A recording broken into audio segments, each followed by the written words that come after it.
Repost में आपके साथ मैं हूं अनामिका। तो देखिए, राज्यसभा उपचुनाव में अब जो है ये बात तय है कि सुशील कुमार मोदी जो है वो वही एकमात्र उम्मीदवार है और उनके निर्विरोध चुने जाने की बात हो गई है।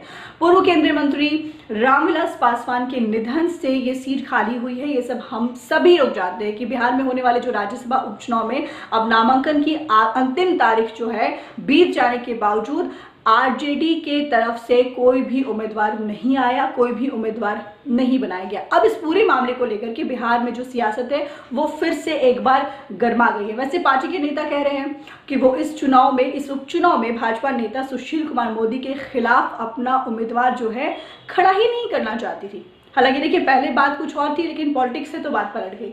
ये तो सत्ताधारी गठबंधन द्वारा फैलाया गया झूठ था, क्योंकि उसे इस बात का डर था। डर किस वजह से है, क्या बात की है, ये तो सब जानते हैं। राष्ट्रीय जनता दल के प्रदेश प्रवक्ता शक्ति सिंह यादव ने कहा कि राज्यसभा में उपचुनाव में उम्मीदवार खड़ा करने को लेकर के राजद का पहले से भी कहीं से कोई इरादा नहीं था, क्योंकि इसके पीछे वजह ये थी कि राजद पहले से मानती रही कि ये जो सीट है वो रामविलास पासवान के निधन से खाली हुई, इसलिए इस पर सबसे ज्यादा अगर किसी का हक है, सबसे ज्यादा किसी का राइट है तो वो लोजपा का है, यानी कि एलजेपी का है। पार्टी प्रवक्ता जो है, राजद के जो पार्टी प्रवक्ता है, वो चाहते थे कि इस सीट पर रामविलास पासवान की जो पत्नी है रीना पासवान एनडीए के उम्मीदवार हो और विपक्ष में होने के बावजूद महागठबंधन उनको समर्थन देकर के एक स्वस्थ, एक हेल्दी लोकतंत्र की परंपरा का निर्वहन करता। लेकिन भाजपा ने ऐसा नहीं होने दिया और ये सीट उसने अपने खाते में रखी।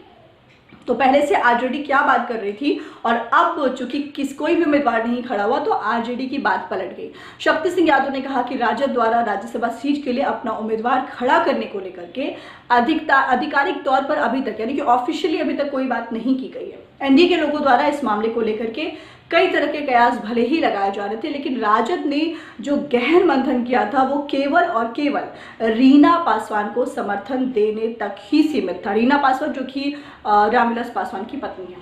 अगर उधर बीजेपी की बात करते हैं तो भारतीय जनता पार्टी ने राष्ट्रीय जनता दल की इस सफाई पर कमेंट तंज कसते हुए कहा है कि हार सामने देख करके राजद ने अपने हाथ जो है वो पीछे खींच लिए।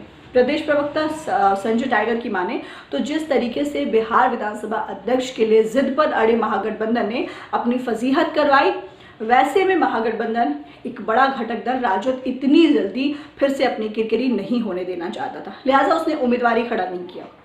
अब गौरतलब है कि इस सीट के लिए राजद नेता श्याम रजक को राजद प्रत्याशी के तौर पर उतारने की तैयारी की जा रही थी। हालांकि आपको बता दें कि एक निर्दलीय श्याम नंदन जी की बात करते हैं जो कि निर्दलीय हैं, उन्होंने अपना नामांकन दाखिल किया है, लेकिन वो 10 विधायकों के समर्थन वाला पत्र नहीं सौंप पाए हैं, जिससे और अब जो जानकारी मिल रही है उसके अनुसार वे चुनाव आयोग में ये पत्र आज सौंपेंगे। जी हाँ, अब ऐसे में सवाल ये उठता है कि जब नामांकन की आखिरी तारीख जो है वो खत्म हो चुकी है तो क्या चुनाव आयोग जो है इस बात की इजाजत देगा, ये देखने वाली बात होगी और आज इस बात का भी डिसीजन हो जाएगा। फिलहाल इस खबर में इतना ही।